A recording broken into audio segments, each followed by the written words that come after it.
Good morning students. इस video के माध्यम से हम लोग कॉम्प्रिहेंशन के अंतर्गत दिए गए अनसीन पैसेज को किस प्रकार से हल करेंगे इसके विषय में जानकारी प्राप्त करें। यहां पर जो पैसेज दिया हुआ है उसको किस प्रकार से हल करते हैं, पहले कौन सी सावधानियां बरतते हैं, या कोई भी पैसेज चाहे हाई स्कूल या इंटरमीडिएट के अंतर्गत दिया गया हो उसको हल करने की क्या विधियां हैं, क्या सावधानियां बरतनी चाहिए, कैसे हम सक्षम हो सकते हैं उसका सही से सही उत्तर देने के लिए, इन सारे विषयों के संबंध में आपको यह जो पार्ट 35 का वीडियो दिखाई दे रहा है, इसके पहले वाले वीडियोज में 1 से लेकर 3 तक और 9 से लेकर 15 के बीच में सभी सावधानियां विस्तृत रूप से वर्णन की गई, उन्हें आप देखें और उसको समझने का प्रयास करें। उसके बाद सब एक्सरसाइज चल रहा है, यानी अधिक से अधिक जब उदाहरण आप देखेंगे उसकी बारीकियों को समझेंगे कि किस प्रकार से इसे हल किया जा रहा है, तो आप धीरे धीरे कुशल हो जाएंगे। कोई भी पैराग्राफ दिया होगा, कोई भी अनसीन पैसेज दिया होगा, चाहे वह हाई स्कूल का या इंटरमीडिएट का, उसे आप बड़ी आसानी के साथ हल कर लें।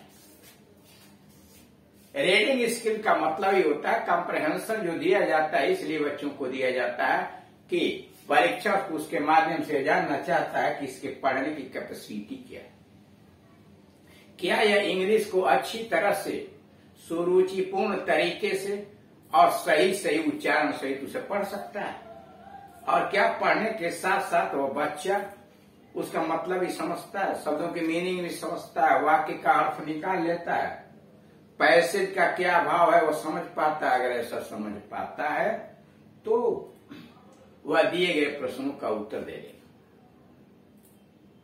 इसी दृष्टिकोण में रखते हुए अनसीन पैसेज परीक्षाओं में पूछे जाते हैं, न केवल हाई स्कूल और इंटरमीडिएट की परीक्षाओं में, लोअर क्लासेज में अनसीन रहता है और अन्य प्रतियोगी परीक्षाओं में भी अनसीन पैसेज पूछे जाते हैं। इनको किस प्रकार से हल किया जाता है, सबसे पहले इसे बड़े सावधानी के साथ अध्ययन करते हैं, पढ़ते हैं, पंक्ति बाई पंक्ति, लाइन टू लाइन पढ़ते हैं, उसके शब्दों पर बारीकियों से ध्यान देते हैं, छोटी सी छोटी बातों को भी सावधानी पूर्वक देखना चाहिए, इसलिए कि कोई भी वाक्य किसी भी प्रश्न का उत्तर हो सकता है। पैसेज वही हाई स्कूल के लिए भी हो सकते हैं, इंटरमीडिएट के लिए हो सकते हैं, वही पैसेज एमसीक्यूज क्वेश्चन बन सकते हैं, अन्य क्वेश्चन रिटन क्वेश्चन भी बन सकते हैं, उसमें कोई डिफरेंस नहीं है, बस यह कि कैसे आप उसे हल करेंगे। और चूंकि नवीनतम पाठ्यक्रम के अनुसार आप जानते हैं कि हाई स्कूल की परीक्षा में अब 2 अनसीन पैसेज पूछे जाएंगे, और वह दोनों अनसीन पैसेज जो होंगे वह 2 तरह के होंगे। एक जो अनसीन पैसेज होगा उस पर एमसीक्यूज टाइप का क्वेश्चन पर आधारित होगा, यानी प्रश्न दिया होगा और प्रश्न के नीचे आपको 4 A B C D करके विकल्प दिए गए, आप उस विकल्पों में सही उत्तर का चुनाव करेंगे और दिए गए OMR सीट पर आप उस प्रश्न नंबर के सामने अपने चुने हुए विकल्प वाले गोले को काले पेन से रंग दें। यानी उदाहरण के लिए अगर प्रश्न नंबर 2 का आपको लगता है कि ए वाला ऑप्शन सही है, तो आप OMR सीट पर जाएंगे, क्वेश्चन नंबर 2 के सामने ए वाला जो गोला दिया हुआ है उसको काले रंग से रंग देंगे, और पूर्ण रूप से रंगेंगे, आधा अधूरा या काटपीट नहीं होना चाहिए, इसलिए कि आपकी जो है OMR सीट की परीक्षा कंप्यूटर से जांची जाएगी। OMR सीट पर 20 क्वेश्चंस के प्रश्नों का उत्तर आपको देने पड़ेंगे, आधा प्रश्न पुस्तकों से पूछे जाएंगे, आधे ग्रामर से संबंधित पूछे जाएंगे। यहाँ जो इस समय आपका उदाहरण चल रहा है रीडिंग स्किल्स में, वही एमसीक्यूज टाइप क्वेश्चन, यानी ये 3 प्रश्न उस पैसेज से पूछे जाएंगे। दूसरा जो हाई स्कूल के पैसेज में आएगा वह 7 अंकों का होगा, जिसमें 4 प्रश्न पूछे जाएंगे, 3 शॉर्ट आंसर टाइप क्वेश्चन जो 2-2 अंकों के होंगे, और एक वोकेबुलरी पर आधारित प्रश्न होगा। तो इस तरह से आप देख रहे हैं कि रीडिंग स्किल, अनसीन पैसेज हल करना, उसको जानना कितना महत्वपूर्ण बात। इंटरमीडिएट की परीक्षा में एक पैसेज पूछा जाएगा, वह 15 अंकों का होगा। उसमें 4 क्वेश्चंस 3-3 अंकों के पूछे जाएंगे, जो शॉर्ट आंसर टाइप क्वेश्चंस होंगे, और 3 प्रश्न vocabulary, antonym, synonym, one word substitutions इत्यादि पर पूछे जाए। इस तरह से आप खुद ही महत्व को समझ गए होंगे कि हाई स्कूल परीक्षा, इंटरमीडिएट की परीक्षा, अन्य प्रतियोगी परीक्षाओं में रीडिंग स्किल का कितना महत्व है। उसे कैसे सावधानी पूर्वक हल करेंगे, इसके विषय में आपको इनके पहले वाले वीडियोस के अंतर्गत सब कुछ बताया जा चुका है। यहाँ उदाहरण चल रहा है, उदाहरण जितना से अधिक आप पढ़ेंगे, देखेंगे, समझेंगे, उतना ही अधिक आप कुशल होते चले जाएंगे। यहाँ 35वें नंबर का वीडियो जो दिया हुआ है वह एमसीक्यूज टाइप के क्वेश्चंस को हल करने का एक उदाहरण है, जिसमें यह दिया होगा, इसे समझने का प्रयास कीजिए। रीड द फॉलोइंग पैसेज, नीचे के गद्य खंड को पढ़िए, केयरफुली, सावधानी पूर्वक पढ़िए, and answer the questions given below, और नीचे दिए गए प्रश्नों का उत्तर देने का प्रयास कीजिए based on MCQ. Pandit Jawaharlal Nehru was a great patriot. Pandit Jawaharlal Nehru एक महान देशभक्त थे, एंड फार साइटेड लीडर, और दूरदृष्टि वाले नेता। पंडित जवाहरलाल नेहरू महान देशभक्त और दूरदृष्टि वाले नेता थे। He became the first Prime Minister of Free India on 15th August 1947। वह भारत के 15 अगस्त 1947 को भारत के प्रथम प्रधानमंत्री नियुक्त हुए। He was the first Prime Minister of Free India on 15th August 1947। वह 15 अगस्त 1947 को स्वतंत्र भारत के प्रथम प्रधानमंत्री नियुक्त हुए। He saw that, उन्होंने देखा, India could not succeed against his enemies। उन्होंने देखा कि, उन्होंने समझा कि भारत अतीत में सफल नहीं हो पाता था। In the past, India could not succeed against her enemies in the past। Bharat अपने अतीत में, बीते हुए समय में शत्रुओं के खिलाफ इसलिए नहीं सफल हो पाता था क्योंकि Indians were always quarrelling among themselves. Bharat इसलिए दुश्मनों से सफल नहीं हो पाता था कि भारतीय आपस में सदैव लड़ते रहते थे। Indians were quarrelling themselves. These quarrels largely arose because of difference in religion. और यह झगड़े विस्तृत रूप से धर्म के अंतर एंड लैंग्वेज, धर्म तथा भाषा के अंतर होने के कारण खड़े होते। दीज क्वेरल्स लार्जली एरोज, विस्तृत रूप से यह झगड़े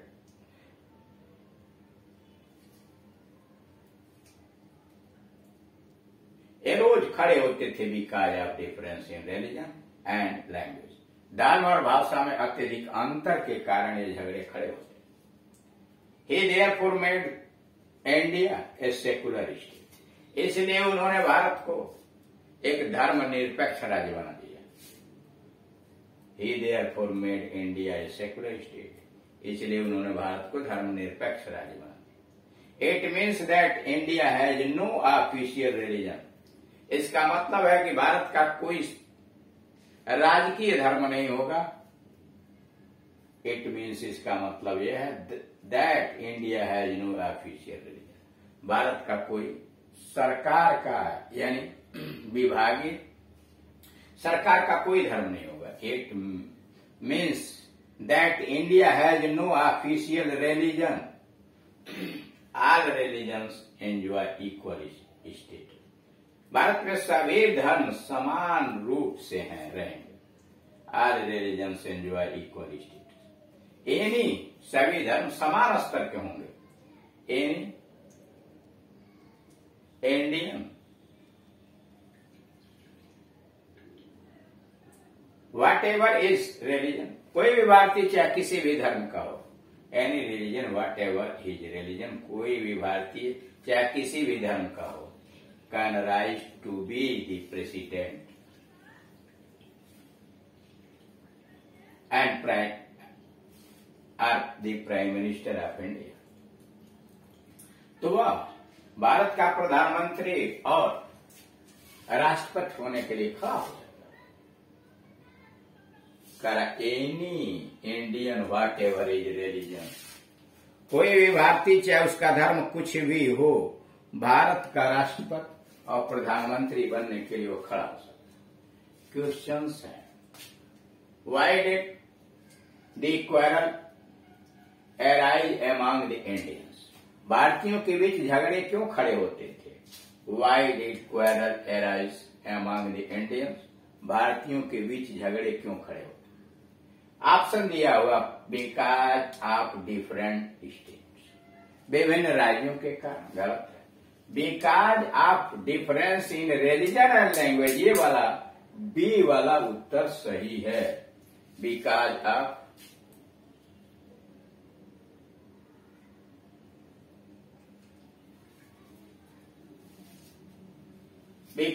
difference in religion and language, क्यों सही है यहां देखिए आया होगा।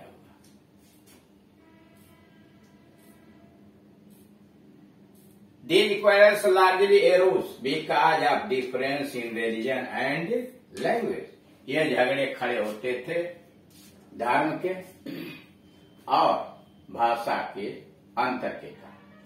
सी दिया है बिकॉज ऑफ सेकुलर स्टेट, धर्मनिरपेक्ष राज्यों के कारण, because of.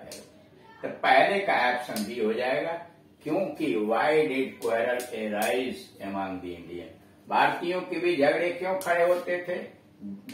Because of difference in religion and language, धर्म और भाषा में अंतर के कारण ये झगड़े खड़े होते। Question number 2, what is meant by secular state, secular state का मतलब क्या होता है? What is meant by secular state? A है दैट फॉर्म ऑफ गवर्नमेंट, सरकार का ऐसा स्वरूप where no religion is given any import, सरकार का ऐसा स्वरूप जहां किसी भी धर्म को कोई महत्व नहीं दिया जाता। Be a strong and big form of, एक मजबूत और बड़ा आकार, सरकार का मजबूत और बड़ा आकार। See that form of government, सरकार का वह स्वरूप where there is no official religion, जहां कोई सरकार का अपना राजकीय धर्म नहीं होता है। All religions enjoy equal states, ये सही है, इसलिए कि यहां देख रहे हैं ऑल, यहां से it means that India has no official religion, all religion enjoy equal status, सभी धर्म समान स्तर का आनंद ले सकते हैं। और D at that form of government where any Indian can become the president, सरकार का वह रूप जहां कोई भी भारतीय राष्ट्रपति बन सकता है। इसमें आप देख रहे हैं सी वाला आंसर। अब डी पर आइए, दैट फॉर्म ऑफ गवर्नमेंट, सरकार का रूप where any Indian can become the president, sorry what is the antonym? विलोम बताइए। ए है पैट्रियाट, बी है वर्शिपर, पहला ए है वर्शिपर, बी है एटीएस, सी है एनिमी और डी है ट्रेटर।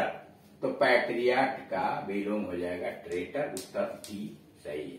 इस तरह से आप OMR शीट पर जाएंगे, पहले नंबर के क्वेश्चन के सामने आप बी वाले कॉलम में जो गोला दिया हुआ है उसे अच्छी प्रकार से रंग देंगे, पूरा ब्लैक पॉइंट पेन से रंगेंगे, फिर दूसरे वाले को सी को रंगेंगे, तीसरे वाले को डी के। तो इस तरह से आप देख रहे हैं कि इंग्लिश में दिए गए पैसेज को सावधानी पूर्वक पढ़ के और तब उसके प्रश्नों का उत्तर देने का प्रयास करते हैं।